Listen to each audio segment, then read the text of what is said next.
on the game this time. Hopefully the volume will sound a little bit better. But this is the spoiler review. The opening was the first thing I noticed. Like, I love how the Paramount logo was really featured. When the Paramount stars glide over the stars, it makes like a really cool knife noise, like it's cutting open flesh. It was actually pretty good detail. And then when Spyglass has their little logo, the guy looking through the telescope, you can hear a retro phone ringing. And, like I said, they went all out with this movie. In the previous video, it's like I said. Another thing I did really love about this movie compared to others is the fan service you do get. There was some definite fan service in here in this movie. I loved it. The opening was different from any other Scream movie, of course. I mean, it is in New York. Sam Weaving, she is no stranger to horror movies, so seeing her in a Scream movie was pretty freaking rad, man. That was pretty awesome. And like I said earlier, compared to other movies shot in New York, this one did rather well. And no, this is not the same mask from earlier.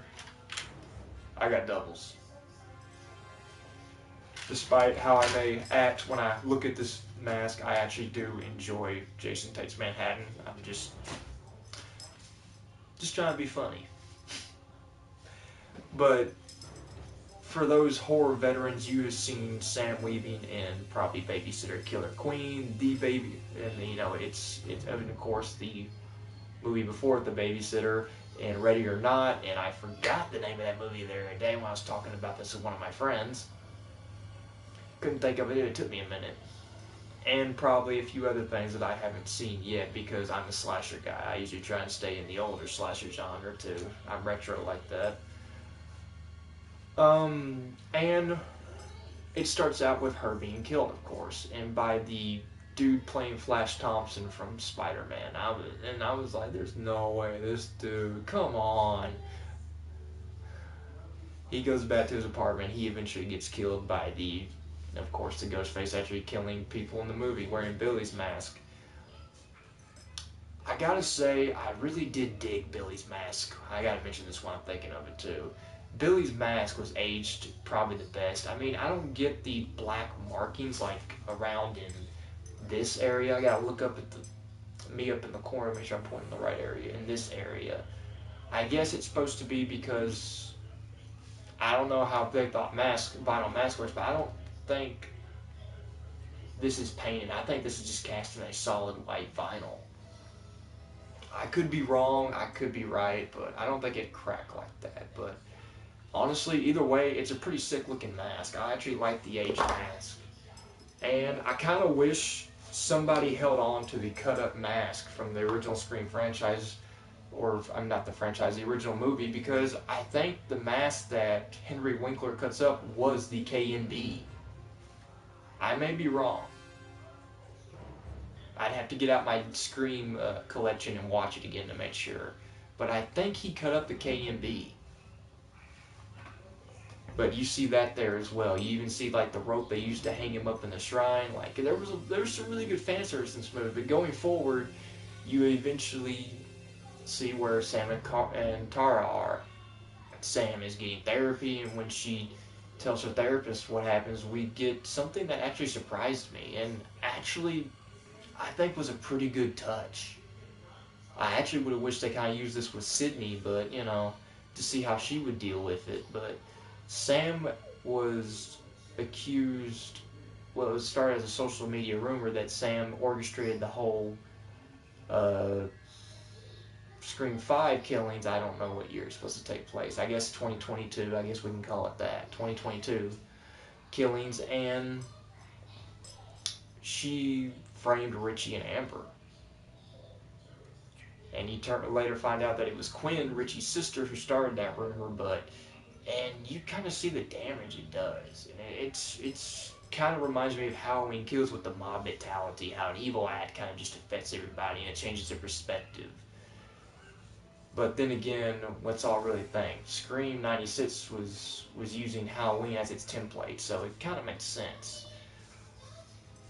Another thing I really liked is with the New York setting, it does feel a lot more dangerous because New York's a big city, man. There's like 8 million people in that freaking city on the island of Manhattan alone. So it does feel a little bit more dangerous. It really does. And as I said in my previous video, Dewey's presence is heavily missed. Sydney, like I said, is mentioned, but you don't really miss her presence. You got like a whole new series. You got Gale for, I guess, that, and you also have Kirby, Sam, and Tara, who feel that strong female lead character, to make up for that. And seeing Kirby again, I actually clapped seeing like Kirby back, man. That was actually pretty awesome. It felt like that was long overdue. I actually wish she could have been in Scream 5. Tara had like an interesting kind of character development. Like, she wants to pretend it never happened, and I get that, man. I mean, like, after going through something traumatic like that and you being hacked up by somebody you consider your friend, yeah, you'd want to like try and go back to normality, pretend like it never happened. It was interesting to see how each sister handled it. Where Sam is trying to get help for it. She's trying to suppress, the urge to just to even admit, and she admitted to her therapist that it felt right. And what's really messed up is how the therapist took it, man. The therapist seemed like a douchebag anyway, but it's really messed up. And I gotta admit, I was a little bit worried for Randy's nieces and nephew for this movie compared, because just watching this movie, you get Scream 2 vibes. You honestly do. I mean, Scream 2 was obviously the template for this movie, man. It's obvious. You can just tell by watching it. It's the template. And as I said, Randy was killed off in Scream 2. Broke my heart. And then they broke my heart in the previous movie again by killing Dewey off. And I was really gripping my freaking seat watching Dewey get stabbed. Because the first one, I'm like, he's had worse than that. I see the second knife go in, and Ghostface goes, "Yes, today." And I'm like, damn. Oh, they did it to me again. You bastards. And we lost Dewey. And even though you know he's dead, you still expect him to show up in this one. But back to the story. So Chad is obviously trying to get with Tara, which Uncle Randy would be proud of Chad. He'd be proud of his nephew. I was really proud of him. I was seriously proud of Chad. I'm just going to put that out there. He rescues a drunk car from getting taken advantage of. We'll just leave it at that. I know the real term is what we're all thinking. From a college jackass, and you can see they've really become their own little family since the events of the last movie, which is actually pretty awesome. That was one of the things I really did love about this movie, is the bond that those four shared from their experience in Woodsboro. And there was a lot of nostalgia with this movie. Just seeing Gale get punched again, for one, was pretty nostalgic. There needs to be like a Scream Gale slap cam edition. As many times as she's been punched. Sam goes for her, she dodges like a champ. But here comes Tara, right across the jaw. Poor Gale. It's like almost in every movie she's getting hit. Everyone but the... Actually, no, in Scream 3 and 4 she didn't get hit. I guess technically a version of Gale did get hit. Jennifer Jolie got punched by Gale, so I guess it still counts. But, to each his own. And it picks up from there. I kind of saw where Gale was coming from. It's better that Gale wrote the story than somebody else, but obviously, just like with Scream 2, Gale will kind of put details in that really can be kind of offensive sometimes and can be taken out of context. And that's a quote, and if that really was a quote from the book, I can see why Sam was kind of pissed off.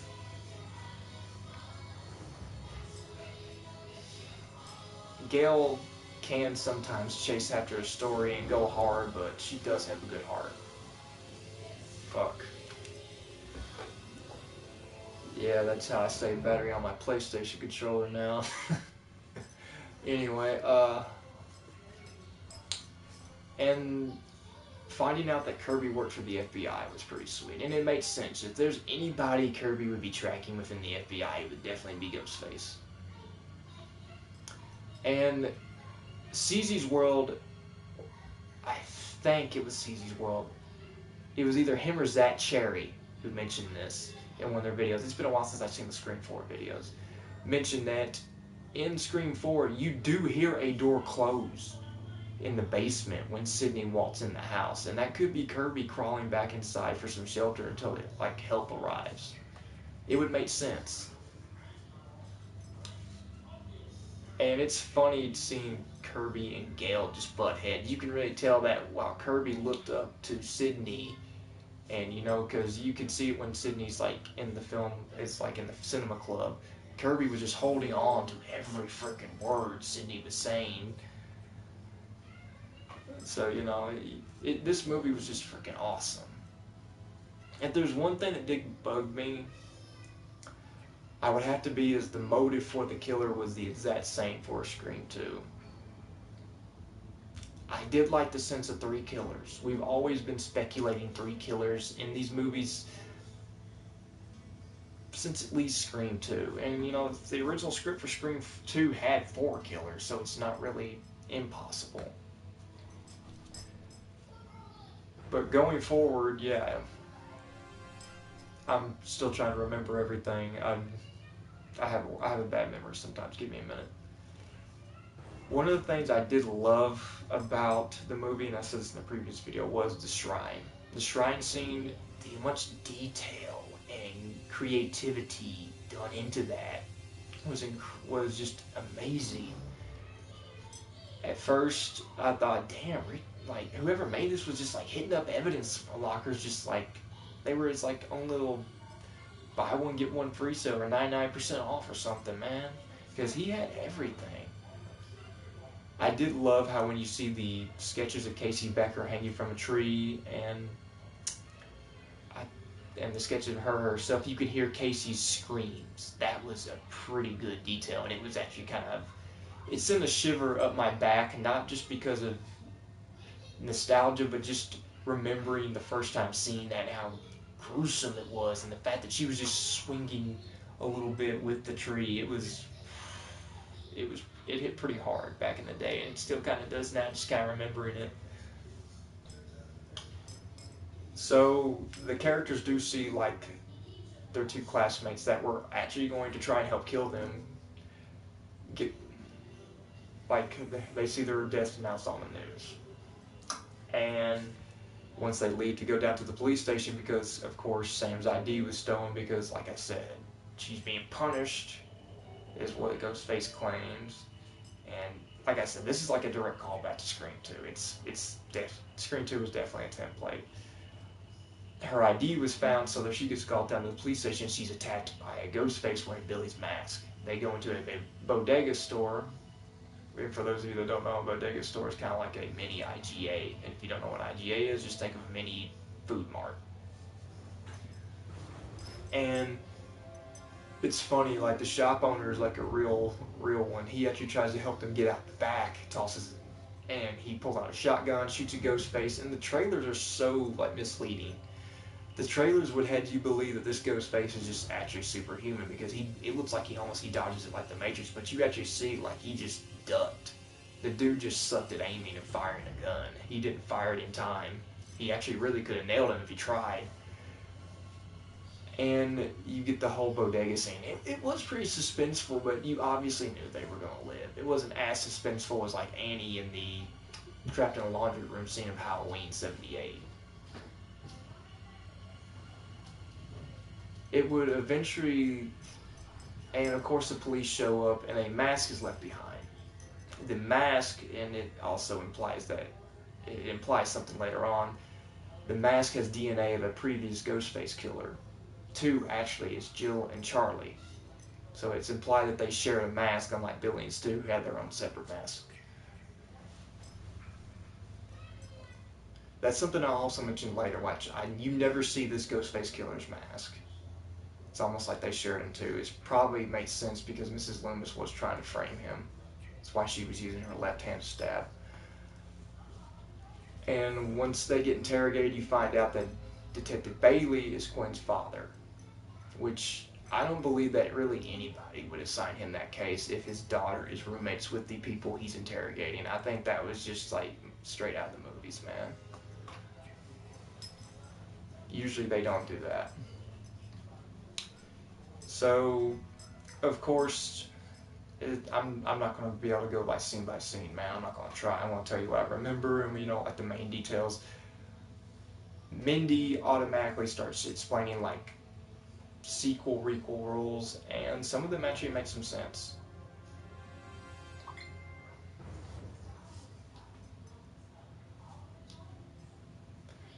Honestly, I'm surprised that there aren't any actual other fans making their own sets of rules. I'm like, that would actually be kind of fun. That's been like the Scream thing since the first one, since Randy introduced them. And you kind of already get like a sense of the stakes are going to be higher. No one's really safe, but the most suspenseful scene in the movie is when they're all held at their apartment, and Chad comes up with that. It's borderline stupid, but it's also a kind of cool name, the Core Four. And it's the ladder scene. The ladder scene that you see like brief glimpses of in the trailer, that was actually pretty suspenseful, man. Like that's when I started getting like remembering like, when have I ever felt this suspenseful? Like I was thinking like back at Halloween with Annie in the laundry room. You see Michael outside just watching her, and you think, is he gonna get her now or later? And it was pretty suspenseful, and her just seeing the aftermath of her banging her head on that dumpster was actually pretty gruesome. That was like some Terrifier level gore. But then again, Randy already established that in the sequel, there's going to be more carnage candy, more gore and blood. And it picks up from there. Kirby is, shows them the shrine room, and like I said, going back to that, the details are amazing. You got tons of Windsor College merchandise, from sweaters, flags, banners, the cross Derek was hanging on. You got Randy's video store sweater, which that's one thing I'm never going to be able to get over, is Randy's death. You got Mrs. Loomis's white jacket from Scream 2 that still has her blood on it. You got the rope used to tie Principal Henry to the goalpost, and you can even see like a sketch of how he was hung up and everything, and that's actually kind of something we never got to really see in Scream, so that was actually pretty interesting. You got Stu's robe, Billy's shirt, Jill's shirt, the knife that stabbed Kirby, and then the screen gets like elevated up into the air, and then you see all the robes. Seeing Skeet Ulrich back to do his Billy Loomis role was pretty awesome. That was pretty freaking awesome. Trying to encourage Sam to take it to either become a victim or become a killer and a survivor in the same way. You find out that the theater that was being used for the shrine was under the names of the two of the three first victims that were trying to be Ghostface killers. Which is how nobody ever suspected the real killers. And it's funny, you really see the side of Gail I mentioned earlier, the heart of gold, when she was explaining to Sam how you start over and you form your own family. I kind of took that to heart given my previous events in my life. And when she mentions Dewey, it really tugs on your heartstrings, because Dewey's theme starts playing, that guitar strum. Dewey's theme playing really kind of got to me. After losing Randy, Dewey was kind of all he had.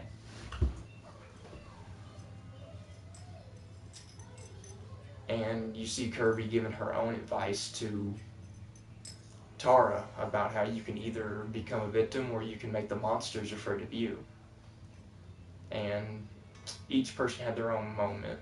Mindy had a moment with Kirby, and they were going back and forth with each other on horror trivia, which Kirby's like me. Her favorite Friday the 13th film is Part 4, man, which this is an interesting piece. I'll get to more on that later. Right now we're talking about Scream. So they start trying to figure out the trap for him. freaking hate that.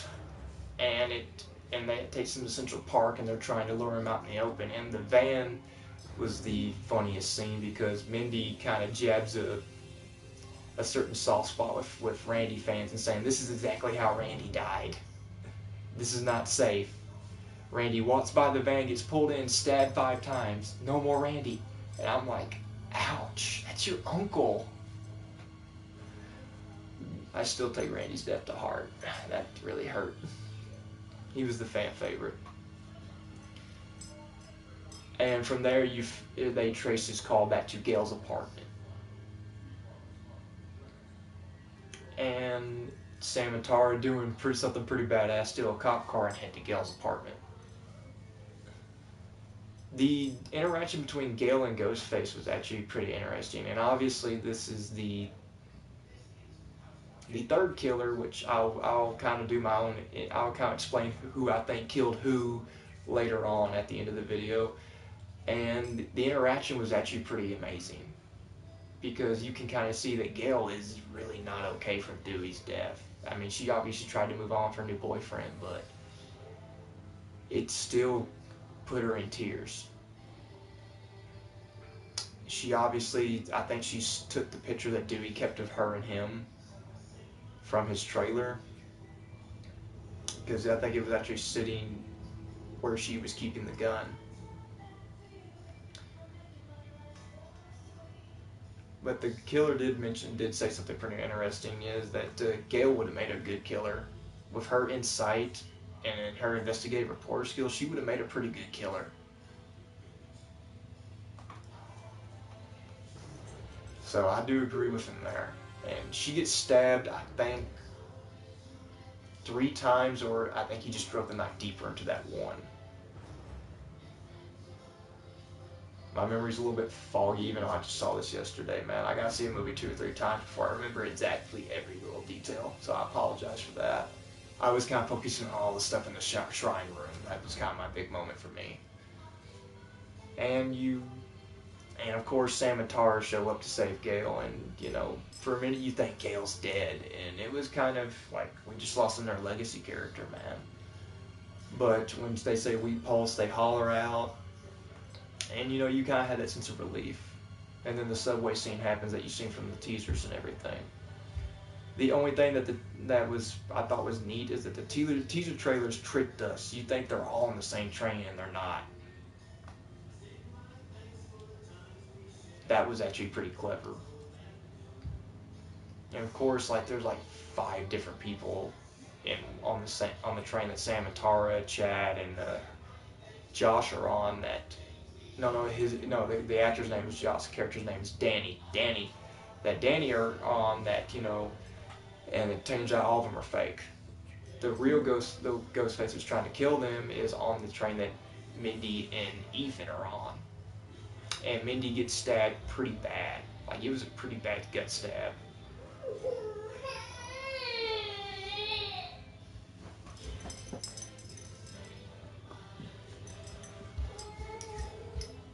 It made you really afraid for her. Ethan ends up getting her out of the subway, and she gets hauled off to the hospital, which comes to the final act. The final act was probably the best part of the movie. That's the shrine scene. The final act, you find out that the killers are Detective Bailey, Ethan, and Quinn, who are the family of Richie.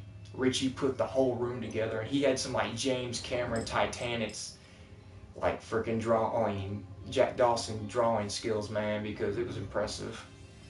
And his dad kind of robbed all these evidence lockers and just stole all the evidence to help him make the collection. And it was pretty brutal. And Chad comes off as a pretty big hero, man. He was protecting the crap out of Tara, and they finally kiss. And he was beating the shit out of a few of them ghost faces, man. They actually had to tag team Chad to take him down, which I thought was kind of funny and made them kind of look inferior. I actually kind of like thought that, damn, it took 2 of them to take Chad out. I feel like Chad's going to be the next Dewey of the franchise. He got stabbed 4 times the last one, and I think I counted 8 in this one, so he's Gonna be the next Dewey, probably. But each sister's back to back with a brick in their hand, man, and yeah, you see the motives. The last three masks was Stu Macher's, Billy's, and Nancy Loomis. So they skipped Mickey altogether because when the therapist is killed, and I forgot to mention that, I apologize, Roman Bridger's mask was left behind with his DNA. So they just skipped Mickey Ulteriore altogether. Amber and Richie's mask, which I forgot that too. Sorry, I'm trying, guys. That was left with the other two that were framed. I guess they were trying to frame them as going to be a couple of killers as well, but since they got sloppy, they were killed off. Since he killed Sam Weaving's character, they decided he's too loose cannon, we gotta cut him, literally. And the mask left behind had Richie and Amber's DNA with it. So it was a countdown. It definitely was. Nancy Loomis's mask was posed on her jacket, and Stu's was admittedly, and Quinn admitted that Stu was her favorite. She used his, and of course, Detective Bailey was using Billy's, and he was trying to get Sam to put it on. They were gonna try. I guess they had like either two scenarios. They could either frame her for the killings again, or they could just say somebody that just believed too much in that conspiracy theory took her out. And it was pretty satisfying, like, seeing the two sisters just beat the crap out of these guys.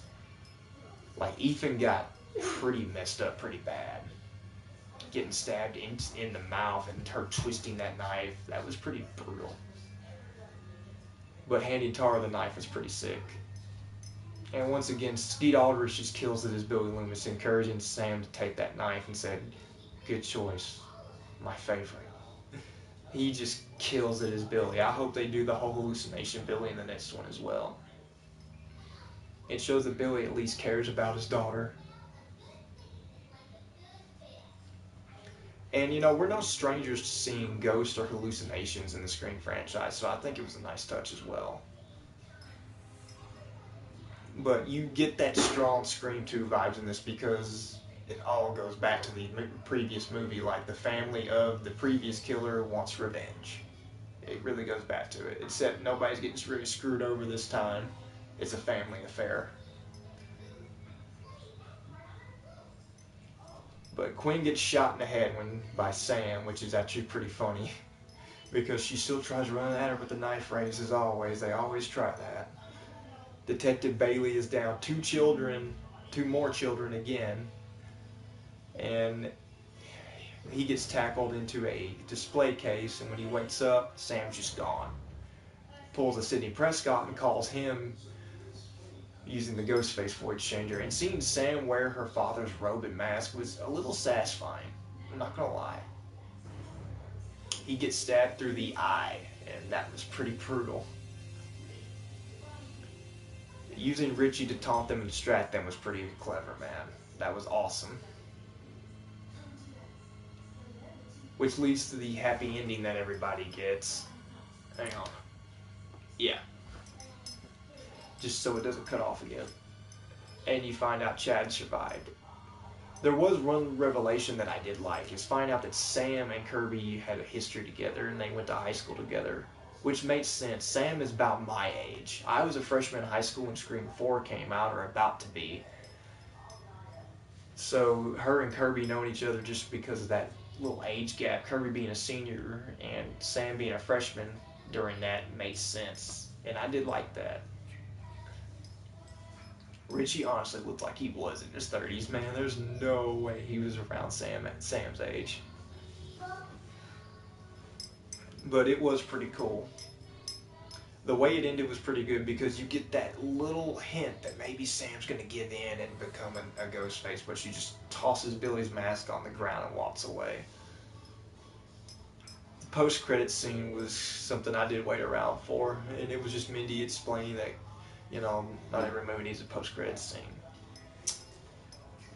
That's as much as I can remember. I might do a better... Screw it, I'm going to do a better review one day. This is basically just what I'm working with at the moment. And when I do, that will be published. But as far as it goes, this was a pretty good film. Like, I'm hoping that this new Scream trilogy will do better than the Halloween trilogy. Halloween 2018 and Kills did awesome, but they fell short with ends. I'm hoping Scream will definitely do better. And honestly, I feel like they will do better. The people working on Scream, they care about the franchise, they have Kevin Williamson back. But one thing I do hope that does happen, and I know people are tired of hearing this, is I hope Stu comes back. I will forever mourn the Scream 3 we could have got that had Stu in it. Because Stu and Matthew Lillard are just awesome. And even Mindy hints at, if you believe, he's still alive. And that's actually how Kirby kills Ethan, and that was pretty awesome. I'm just remembering that, so I apologize. As she said, I saw that in a movie once, I've always wanted to do it. I'm like, wow. Kirby's just too damn cool. She needs her own spin-off series, and I hope she's in the next one. And there's already a YouTube video hinting at a rumor that the next Scream movie will be like Stat 3. It'll take place in Hollywood, which I wouldn't mind seeing that. I was really scared for Randy's niece and nephew in this movie because, like with Scream 2, I expected the movie expert to get the knife in this one, and I was kind of scared for her, especially Mindy. And like I said, I will forever mourn Randy's death because Randy was the target audience character. Bob Weinstein, Wes Craven, and Kevin Williamson admit killing off Randy when they did was a mistake. He should have lasted as long as Dewey did, if not longer. And I feel like Randy's death was a cheap way to go out because Randy would have been smart enough not to notice that. And I get, like, they said, well, he was thinking emotionally because the killer was taunting him. I'm like, I feel like he would have caught on to that. I feel like Randy's death was... it felt cheap. And I hate saying that because I still love Scream 2 despite it killing off my favorite character. But that is how I feel. I feel like this movie has a bunch of good callbacks and I feel like this is the one where it doesn't feel like it's just too many of them. The callbacks that it has were written well into the story where it doesn't feel repetitive. And I feel like that was good.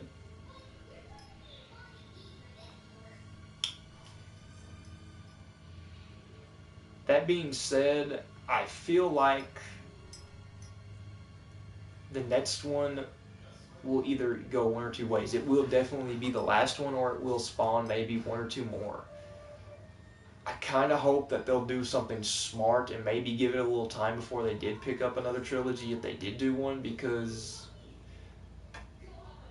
you don't want to do what happened in the 80s. In the 80s, slashers were everywhere, and it got to the point so much that they were fizzling out by 1989, which is why I think Jason Takes Manhattan didn't do so well. That, and they didn't have the budget to shoot entirely in New York, so it was mostly on a boat. But you could really tell that in '89, three of the top tier slashers had some of their worst movies, being Michael, Jason, and Freddy. And it wasn't until Return to Form for some of those characters that they shot back up. So I'm hoping that the level of care taken with the last two Scream movies will be taken with this next one, so that maybe we can get some kind of either a spin-off or another movie series in the future, but maybe spaced out a bit to where it's not becoming repetitive again. Overall, with my ranking system of this Scream movie, I would give this movie, being generous, I would give it an 8.5, but if I gave it a standard review, it would definitely be a solid 8. Just because, as on my first viewing, it is only one viewing. I will do more details when it is out on home video, of course, or even streaming services. I can't find any real flaws that I can really make a big deal out of.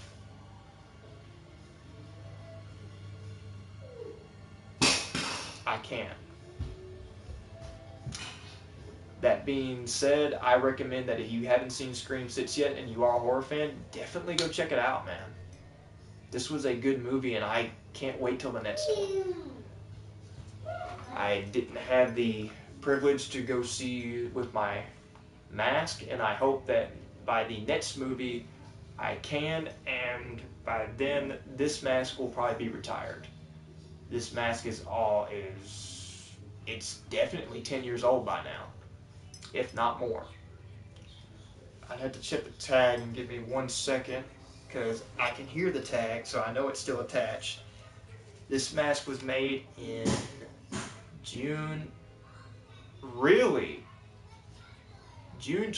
April through June 2015. My mistake. I was wrong. That's right. That's right. My first ghost face mask is not currently in my possession right now. I think my little... I don't know what happened to it. I've moved like 4 times in my life, and by then, I know at one point I did have in my possession a Scream 4 mask because it was still made in that time era. But I think it got lost in the move, and when I graduated high school that year for Halloween, I bought this one at the Halloween tent. I'm remembering correctly now. So, well, shit.